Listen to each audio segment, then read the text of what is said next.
Olá você, telespectadora. Olá você, telespectador da TV Cultura. A partir de agora você acompanha a edição desta terça-feira do Opinião Litoral. Vão participar, analisando as notícias com você, o empresário de marketing, marqueteiro Danilo Martins e o economista Denis Castro.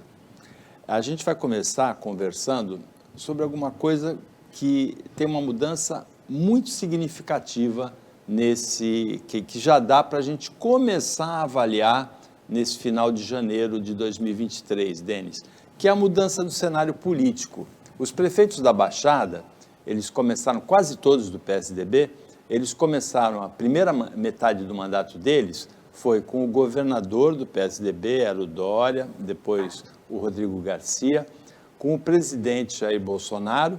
E nessa segunda metade eles têm o presidente Lula, o governador Tarcísio e tem o Márcio França, que é um político muito ligado à região, foi prefeito de São Vicente, deputado federal, governador de estado, como ministro de portos e aeroportos. A gente tem questão de aeroporto em Guarujá, aeroporto em Itaém, tem o Porto de Santos e tem também um ex-prefeito de Santos como deputado federal.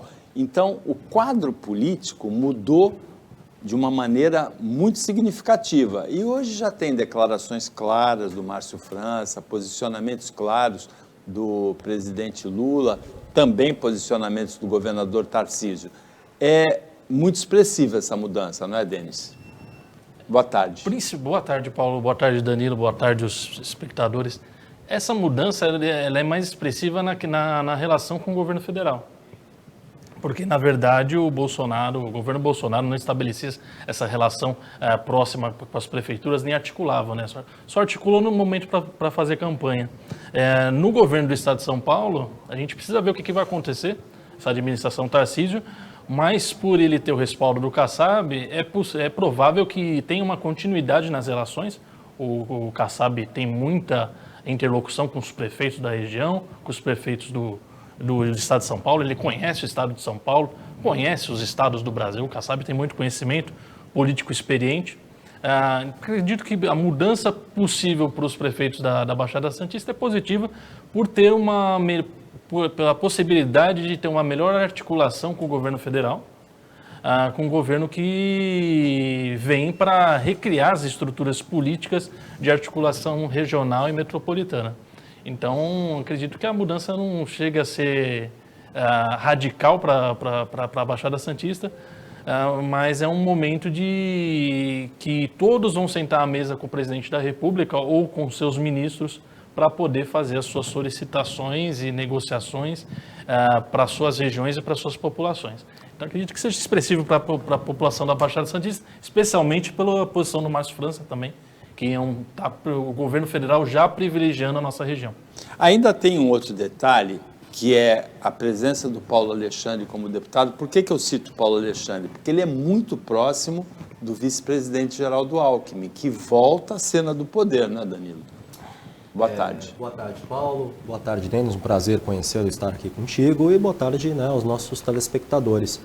Gostei muito da fala do Denis, né? Ele posiciona o Kassab da maneira que a gente vê, da maneira que a gente escuta. É um articulador, né? Tanto que essa construção, esse trâmite entre o governo federal e o governo do estado, a campanha do Tarcísio aqui na região foi feita pelo Kassab, a gente sabe disso.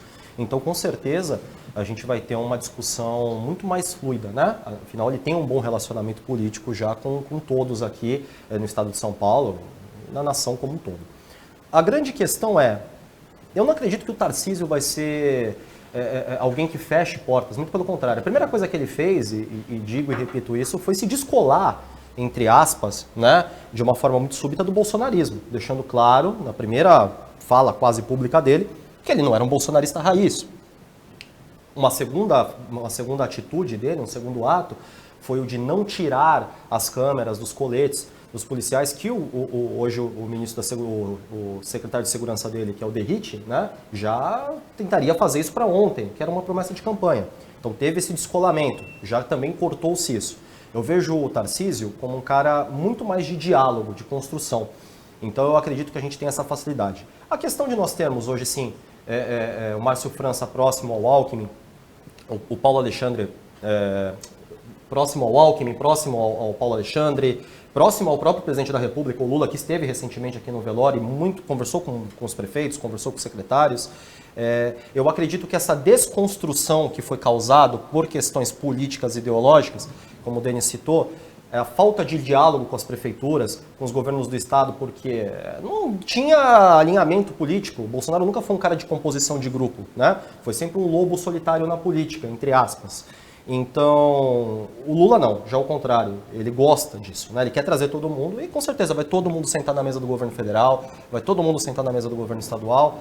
A gente só tem que olhar agora e entender o que é posicionamento ideológico e o que não é. Porque tem acontecido algumas coisas atualmente no governo federal, já nesse início, e eu acredito que não dá mais para a gente ficar nessa, né? A gente passou 4 anos nessa campanha eterna, nessa questão de posicionamento, e está na hora agora, de verdade, de um alinhamento mais ao Tarcísio. Construção, planejamento, low profile, né? Aquele perfil mais quieto, mais calado, mais execução do que mídia social e publicidade. Politicamente, a habilidade do Kassab é impressionante, embora a falta de clareza dele também seja impressionante. Ele conseguiu estar aliado da campanha do presidente Lula no plano nacional contra o Bolsonaro e está aliado do governador Tarcísio. Ganhou as duas. É impressionante o Kassab, que comanda o PSD, a maneira como ele se move politicamente. Agora, Denis, você é economista e uma das primeiras sinalizações, eu falei que 24 de janeiro a gente já tem algumas sinalizações, não só do governador Tarcísio, como do presidente Lula. Uma das sinalizações do Lula ontem preocupa muito os adversários do PT e eu gostaria que fosse analisada politicamente, que é essa história que ele falou ontem na Argentina, de que o BNDES vai voltar a ajudar os países vizinhos. O BNDES faz empréstimos são pagos, recebe de volta, mas tem empréstimos obscuros do governo Lula, com aquele esquema da Odebrecht, em que era empréstimos para obras em outros países, que já ia carimbada a empreiteira, tá certo? E ele chegou, o governo Lula e Dilma... A condição realmente é essa. Chegou a perdoar dívidas de alguns países, aí a coisa é complicada. Esse perdão da dívida, essa questão de auditoria, o Bolsonaro, inclusive, se eu não me engano, ele gastou 40 milhões ou 70 milhões de reais numa auditoria sobre os contratos do BNDES. Ele falou que ia abrir a caixa preta do BNDES para a auditoria vir e falar que não tinha nada de errado. Que politicamente o brasileiro ele se sente incomodado com isso. É um Banco Nacional de Desenvolvimento Econômico financiando empreendimentos em outros países. A gente tem que ter uma noção aqui que o BNDES é um banco maior do que o Banco Mundial. Ele tem mais capacidade financeira do que o Banco Mundial. É um dos maiores bancos de desenvolvimento do mundo. E no caso da Argentina, essa declaração do presidente Lula foi muito mais um aceno político e ideológico de apoio à campanha do Alberto Fernandes, que vai concorrer à reeleição esse ano, do que basicamente algo que vai prejudicar o povo brasileiro. É lógico que a gente sempre fica com o pé atrás, né? O BNDES vai financiar um país pobre e esse país vai dar calote. Nesse caso da Argentina, a condição colocada, né, é um financiamento para a construção de um gasoduto que vai beneficiar o Brasil, com garantia de pagamento em commodity, ou seja, em gás que o Brasil precisa comprar dos argentinos. Então, se o contrato for bem amarrado de financiamento, obviamente vai ser uma empreiteira brasileira, obviamente vai ser uma empresa brasileira que vai fazer essa obra. É uma coisa que é realizada por países ricos, né? Países ricos normalmente fazem isso.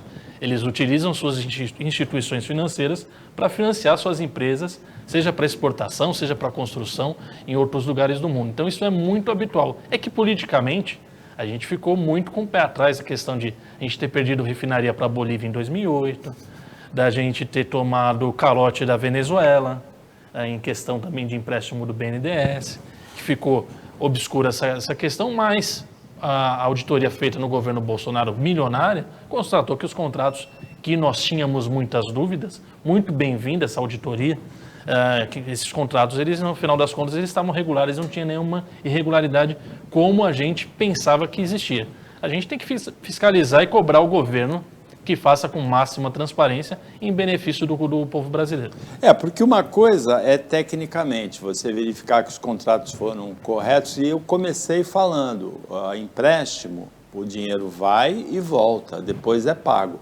Agora, politicamente é outra. Primeiro, pelo perdão de dívida, segundo, pelo calote, e terceiro, que fica assim, não pôs dinheiro no Porto de Santos, mas pôs no Porto de Mariel, em Cuba. Não pôs dinheiro no metrô de São Paulo, mas pôs no metrô de Caracas, na Venezuela. Politicamente é complicado, né, Danilo? Sim, eu dei risada quando você estava falando da Bolívia, que eu lembrei da situação do soldado sem coturno, lembra? Chegando com uns pedaços de pau velho e tomando a pátria, falando, aqui é nosso praticamente agora. foi um prefeito, né? Exato, presente, declarou guerra né? ao Brasil, né? Praticamente foi um presente que o Brasil deu, que o Brasil nem se manifestou. Exato. Nem nota de repúdio, nem nota de repúdio o Brasil lançou na época. Foi uma situação horrível, foi vergonhoso. Na época, a revista Veja colocou uma foto do presidente Lula de costas, com a marca de um pé, né? Exatamente. Na calça, na parte de cima da calça, Foi muito um pé preto de petróleo. Foi muito feio. Bom, vamos por partes, né?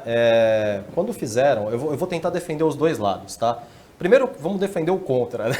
Vamos lá do contra. O que me assusta é que antes do Lula assumir, já ministro argentino, presidente de Honduras, todos já estavam comemorando já o financiamento do BNDES, a uma ponte lá em Honduras, ao gasoduto. Ele nem tinha assumido. Então você já vê que esse acordo já está costurado há muito tempo. Isso não é uma novidade, né?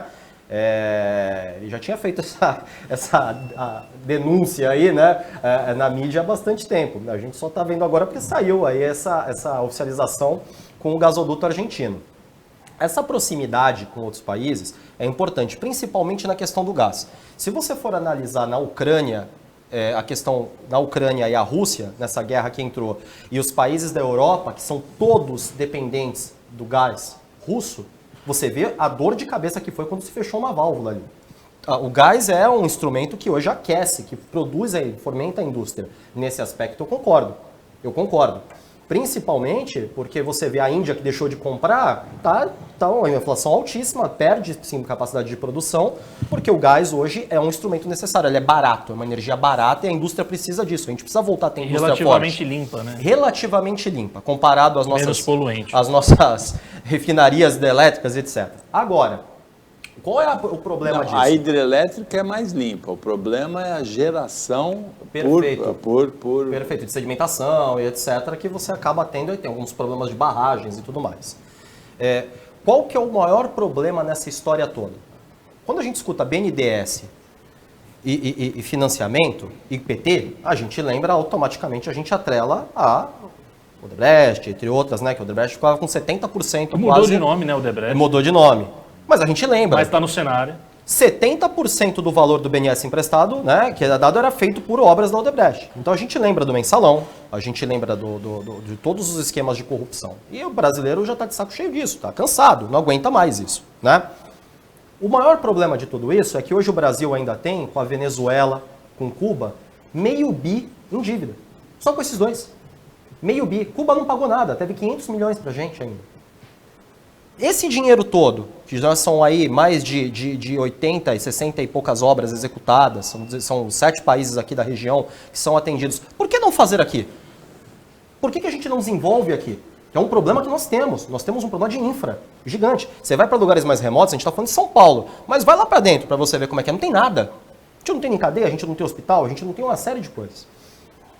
O problema sempre vai ser isso. O brasileiro está inconformado com isso, o governo não consegue explicar, faz esse aceno político, e o que você tem na contrapartida? Remete ao charuto cubano, que era aquela contrapartida, lembra? Dos pagamentos. A commodity em garantia. A commodity em garantia era charuto. Fica ruim. Porque hoje o BNDES, se você for entrar no site, no compliance dele, fala que se der calote, não é o imposto do contribuinte que paga. Hoje tem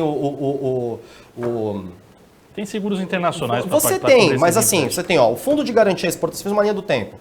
Fundo de Garantia à Exportação é que paga, se não pagarem o BNDES. Esse dinheiro vem do Tesouro. E o Tesouro vem do Orçamento Geral da União. O que paga o Orçamento Geral da União? Somos nós, então vem da gente. É complicado, o brasileiro ele sabe que no final das contas isso vai acabar numa série de mamatas aí. Eu espero que não. Eu acho que propina não necessariamente veio de obras do exterior, pode ter vindo de qualquer outra obra, até O interna. presidente português foi preso também por causa de... Perfeito. Com a Odebrecht, Perfeito. enfim. O problema é sempre a contrapartida. Se o contrato não está muito bem organizado e dá-se muito perdão, a gente fica aí com meio bi perdido que sai da nossa conta sim. O presidente de Portugal e também o primeiro-ministro, né? Ex-primeiro-ministro de Portugal. Ex-primeiro-ministro, eu E sempre o confundo. presidente peruano também. Peruano foi. Né? Eu não lembro O se ele peruano era foi. primeiro-ministro... Peruano também, né? Peru também. Tudo em relação com o Odebrecht. Na África, né? Na África, nós tivemos diversos casos lá de empresas Departamento de Operações Estruturadas, né, que era o nome do departamento da propina da Odebrecht Internacional. A opinião volta depois do intervalo.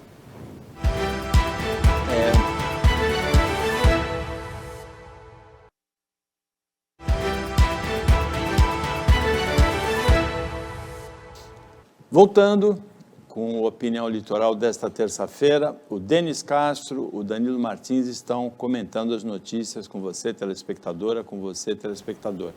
Denis, a empresa metropolitana de transportes urbanos, EMTU, lançou o edital de licitação da reforma da ponte à Tribuna. É importante isso, é muito importante. É o primeiro passo da terceira fase do VLT que liga Samaritá a Barreiros.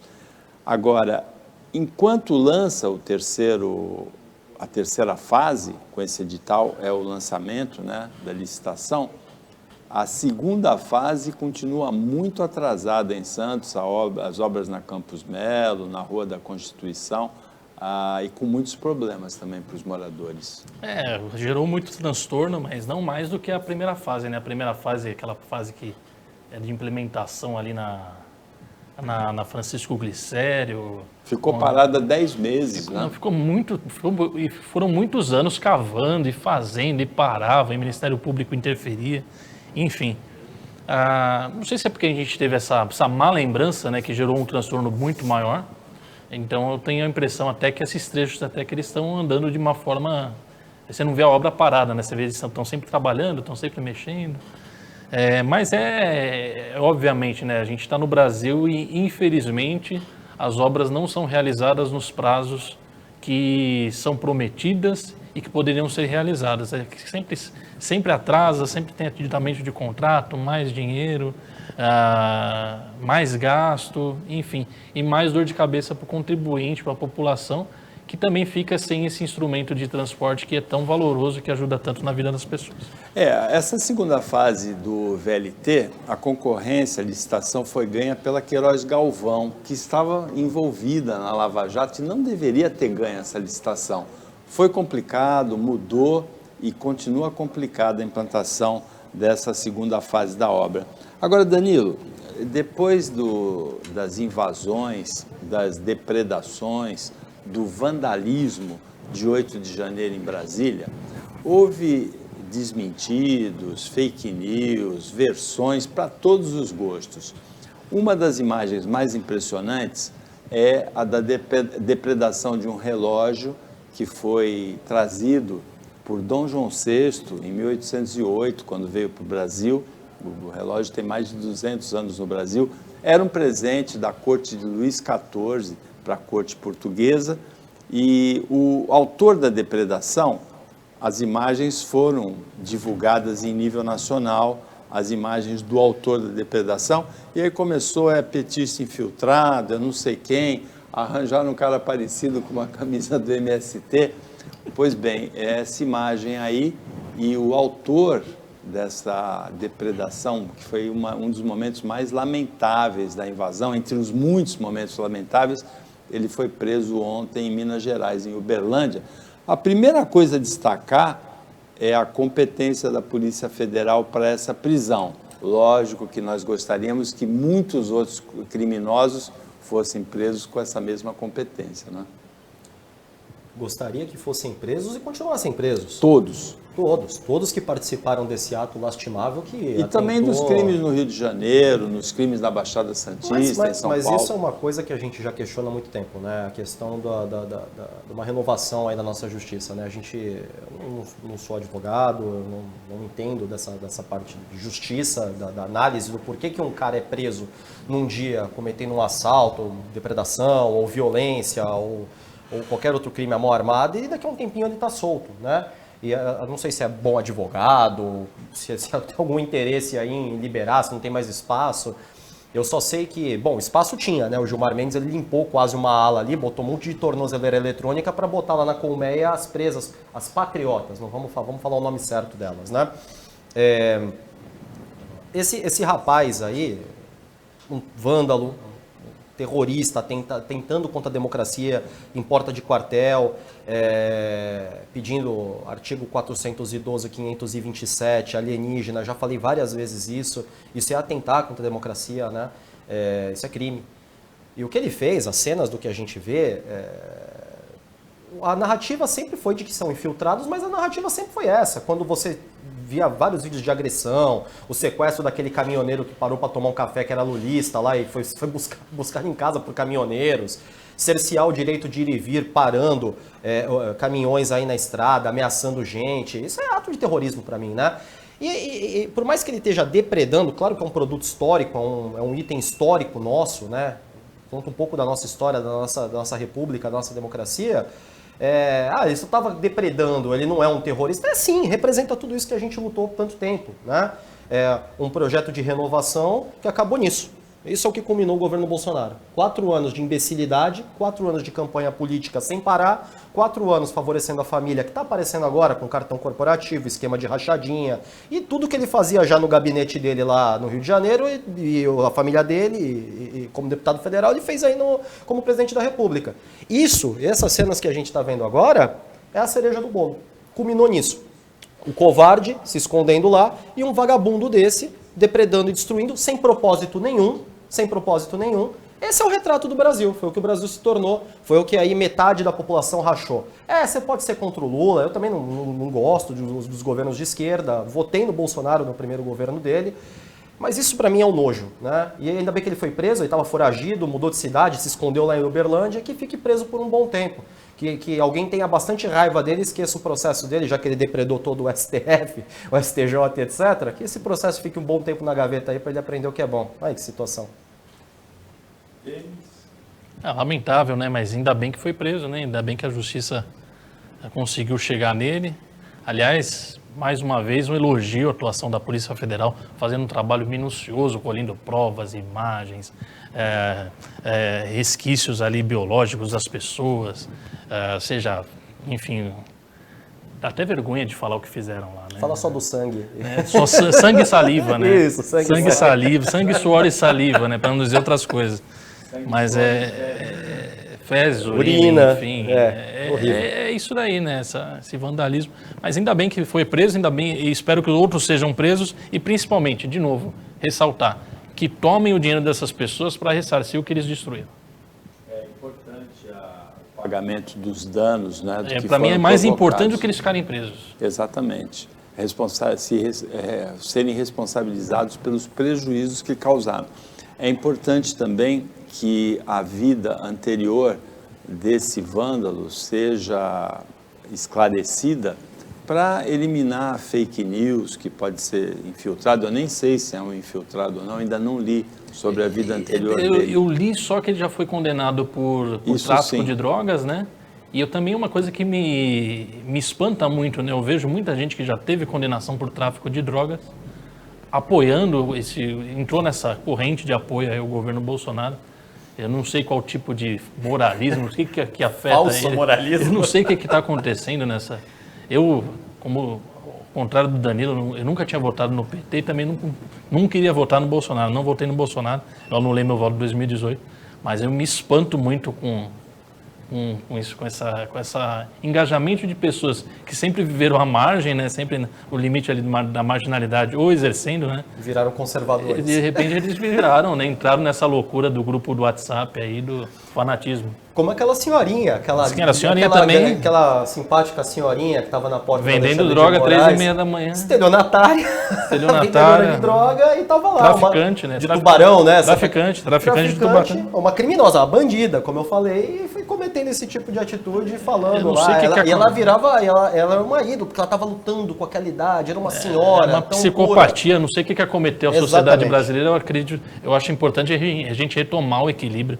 Como eu falei, sempre falo, fiscalizar o governo municipal, estadual, federal, criticar quando, não bater palma quando acerta, a gente não tem que agir como torcida organizada e sempre criticar quando erra, não tentar relativizar, né?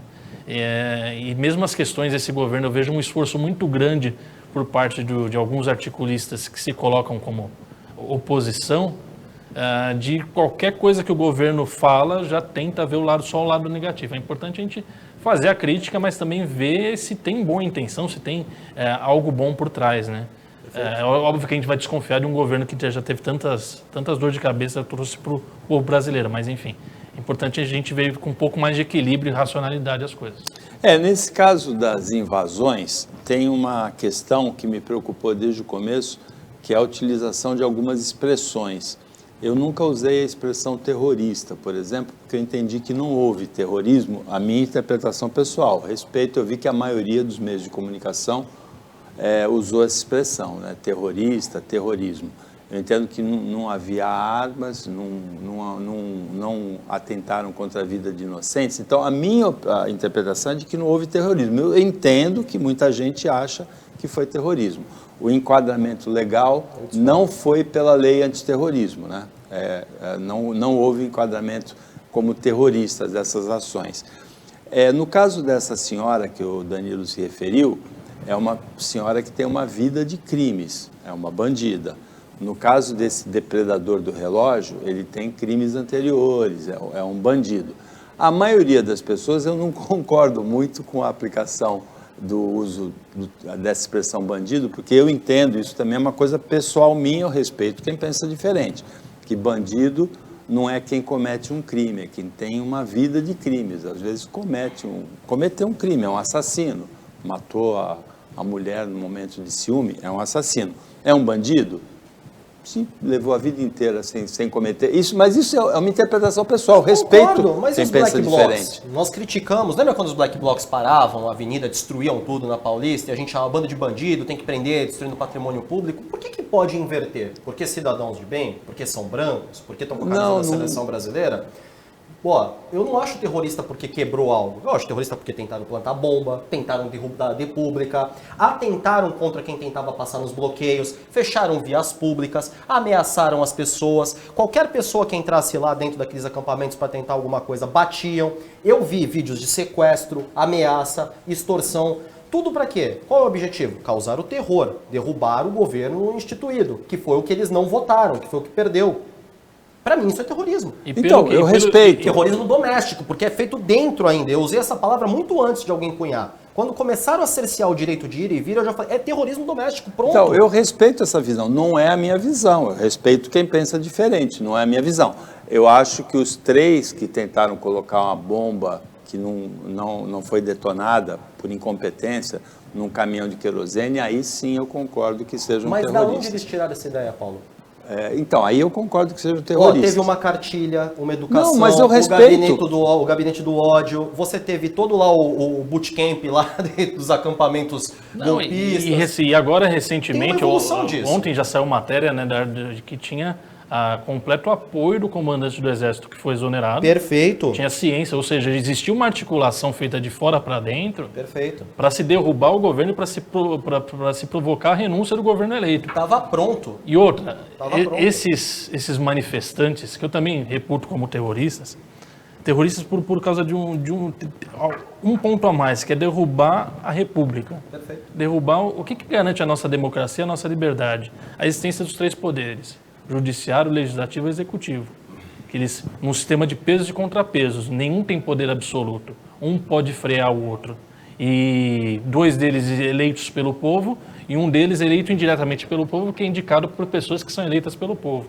Ou seja, é isso que garante a nossa liberdade. A partir do momento que uma pessoa quer que exista uma intervenção militar, uma volta à ditadura, faz apologia a um torturador como o Brilhante Ustra, faz apologia a que se torture pessoas como se fez na ditadura, que se matem essas pessoas. Então, eu imputo isso como ato terrorista. Eu respeito essa sim. visão, não é a minha visão. O Opinião volta depois do intervalo bem rapidinho.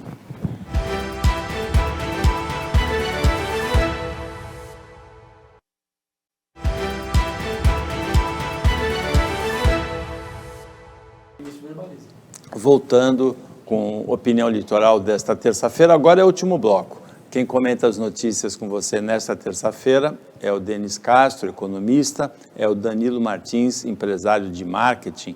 Não gosta muito de ser chamado de marqueteiro, né? Não, eu gosto, eu acho que não é... O Eiro... Eu nunca roubei nenhuma mala de dinheiro em nenhum outro governo, eu sou marqueteiro raiz, pobre. Agora, essa questão do... tem os sufixos, assim, uma coisa é você dizer assim, gorduroso. Outra é você dizer gordurento, né? O gordurento é muito mais agressivo, não é, Denis, do que o gordo comigo? Porque, não, marqueteiro, gorduroso, gordurento, né? Eu tô Denis na sequência do gordo. Eu falo só do sufixo, né? O marqueteiro, o ero, é um sufixo que é um pouco agressivo, né? Como o gordurento, o ento, né? Pode ser, a nossa língua portuguesa eu dá sou muito margem a tanta preocupado coisa, com as né? expressões, com as palavras. E ontem eu vi um comentário no Twitter, né? Aconteceu uma situação no Big Brother, eu acompanho o Big Brother pelo Twitter, que o sujeito corrige a colega, olha, você falou truce, mas é trouxe. Tudo bem se eu te corrigir, tudo bem. Aí alguém falou assim, isso daí é elitismo, não sei o que, a pessoa está se expressando, você entendeu, você não pode corrigir. É o jeito da população falar. Uma coisa que também apareceu muito no governo Lula, que apesar de ele ter uma forma sofisticada de falar, as pessoas falam, muita gente acreditava que ele falava errado. Pelo contrário, o Lula fala num nível assim absurdo, ele comunica num nível absurdo, ele entende economia, ele entende marketing, ele entende tudo. Ele só se faz desentendido quando interessa. Eu não estudei. Quando interessa, ele se faz desentendido. Não, mas ele, muitas vezes, ele fala um termo errado de propósito, para causar, né? Como se fala, para causar. Não sei se é para causar, cola junto ao público, né? Funciona com aquela situação de pertencer às massas. É uma questão de comunicação. Marketing, é a marca, ele está mantendo o branding dele ali. Agora, Denis, o mercado financeiro brasileiro, já tem até a repercussão internacional, foi abalado nesse começo de ano por causa da questão das lojas americanas, né? A inconsistência contábil, que é a maneira tucana... um eufemismo para fraude. Para fraude e rombo, né? De 20 bilhões de reais. Na verdade, já viram que é 40, 45? É maior, mais que o dobro do que os 20. Atinge diretamente... A Americana saiu do índice Bovespa, né? Caiu para o valor de 80 centavos a ação. Então, e essa fraude, ela atinge diretamente 3 dos considerados melhores gestores brasileiros. São 3, os 3 estão entre as 4 maiores fortunas brasileiras, pela Forbes, o Teles, o Sicupira e o Lehman. E a Americanas conseguiu uma recuperação judicial, né? Como a Eletro conseguiu sair, né, da recuperação judicial, se recuperar. Mas o Banco Safra pede que seja quebrada essa concessão da recuperação judicial. Sim, os bancos querem receber. Os bancos querem receber e eles estão defendendo o dinheiro dos seus clientes. Eles guardam o dinheiro dos seus clientes.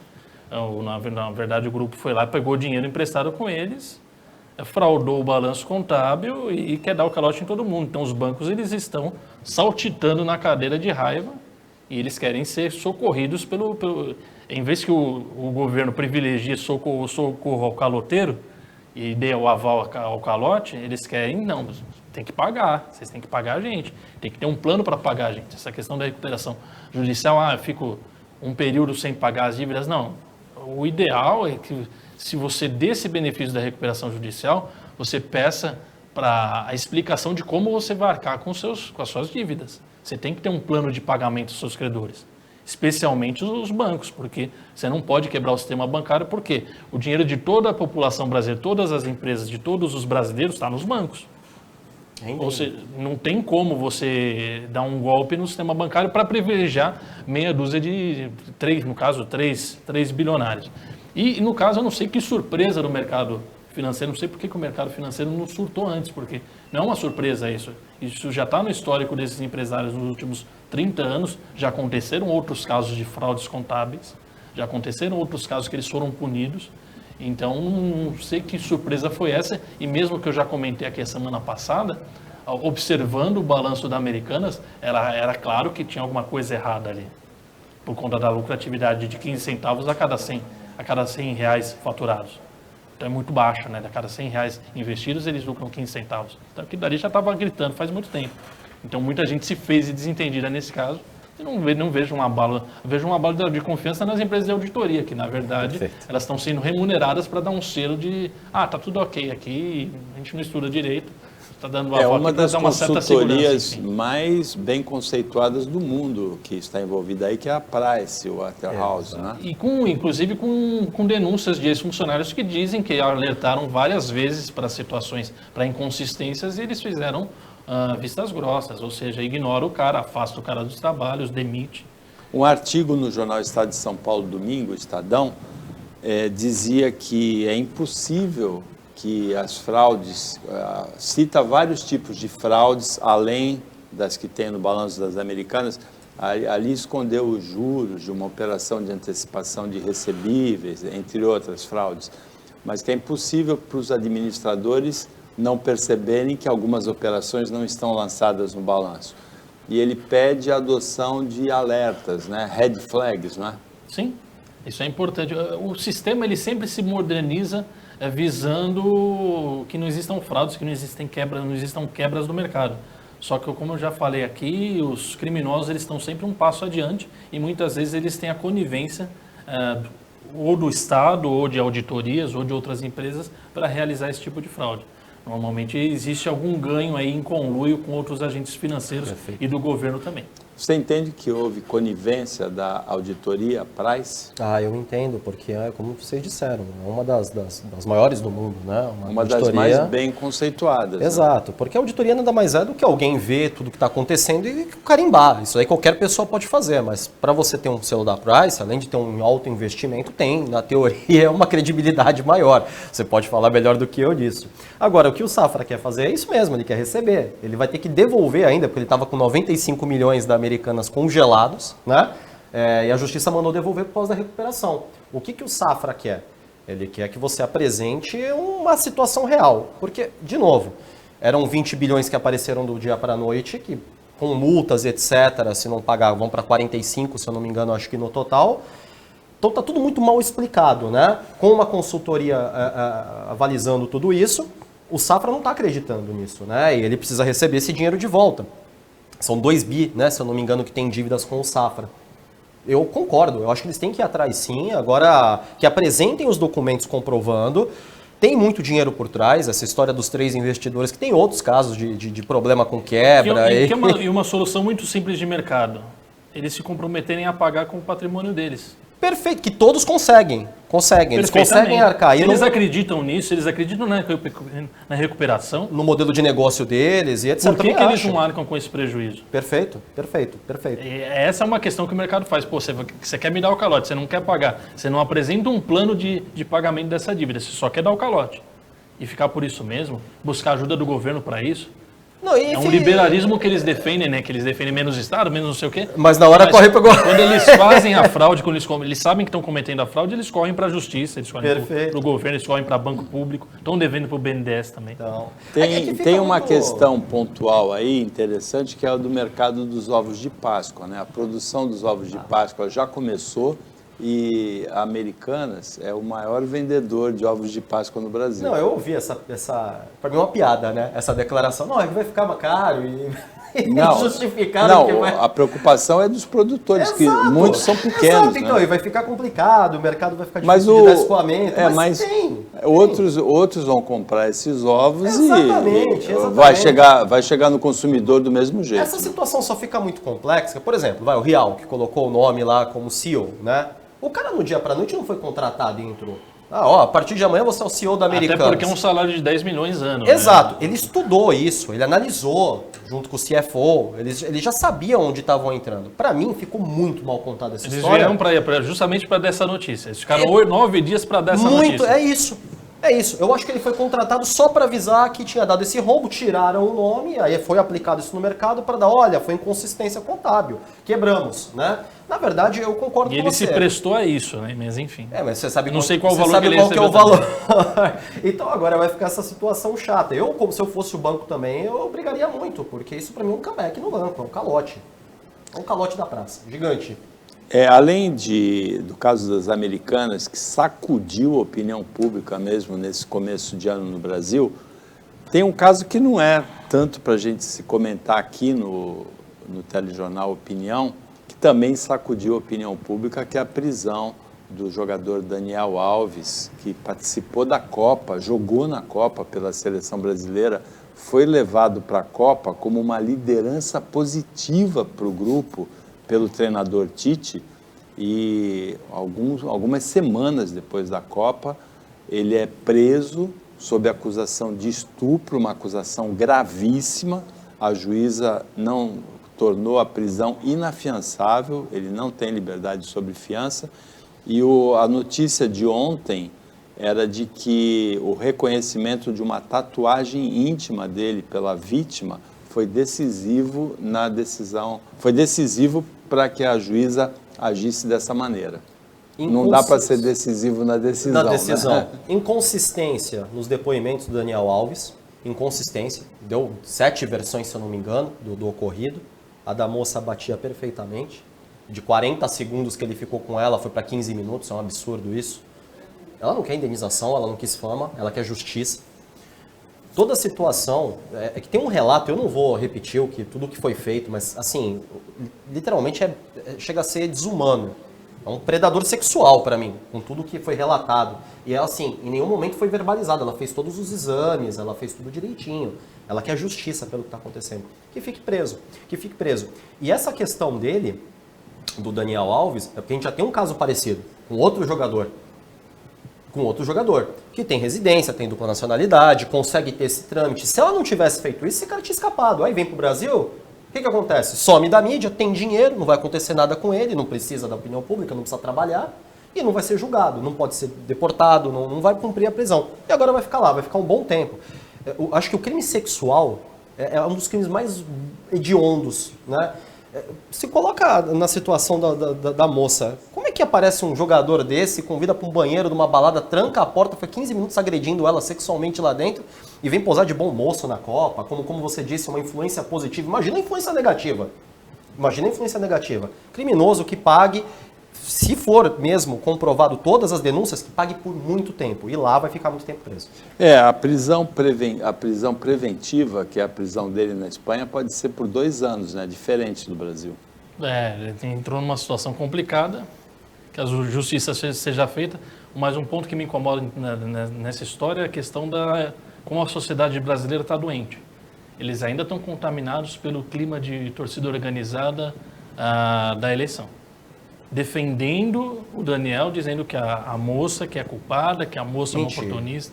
Existe. Você vê as matérias nas redes sociais e o pessoal comentando que estão querendo se aproveitar, que ele foi um trouxa, que não sei o que lá. Então a sociedade brasileira está doente.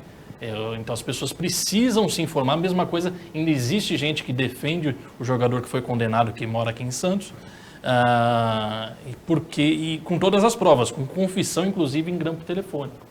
Ou seja, eles não foram condenados por oportunismo da justiça ou oportunismo das vítimas. Eles foram condenados porque o conjunto probatório, né? O caso o Daniel ainda não foi condenado, mas está preso porque o conjunto probatório é muito robusto.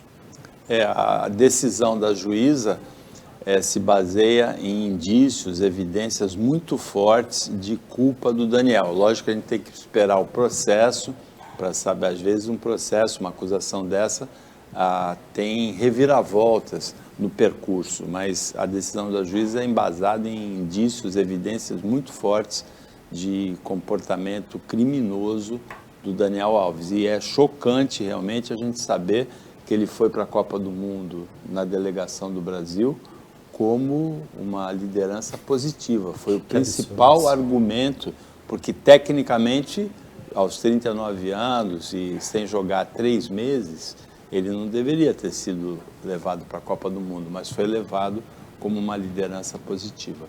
Tem outra questão que também sacudiu a opinião pública nesse começo de ano, que é a questão dos índios e Yanomamis, em Roraima principalmente. Não vai dar tempo da gente abordar hoje, mas é uma questão brasileira com grande repercussão internacional, como todas as que se referem aos povos indígenas aqui das 3 Américas, né? Grande repercussão internacional. A gente volta durante essa semana nas edições do Opinião a abordar essa questão. Por enquanto a gente agradece o Danilo Martins e o Denis Castro pela participação como comentaristas, a equipe técnica e de jornalismo do Sistema Costa Norte pela produção do programa e agradece a você que acompanhou a gente mais essa edição. Até amanhã, nesse mesmo horário de 15 para 1 tarde, pouco depois da meia-noite na reapresentação.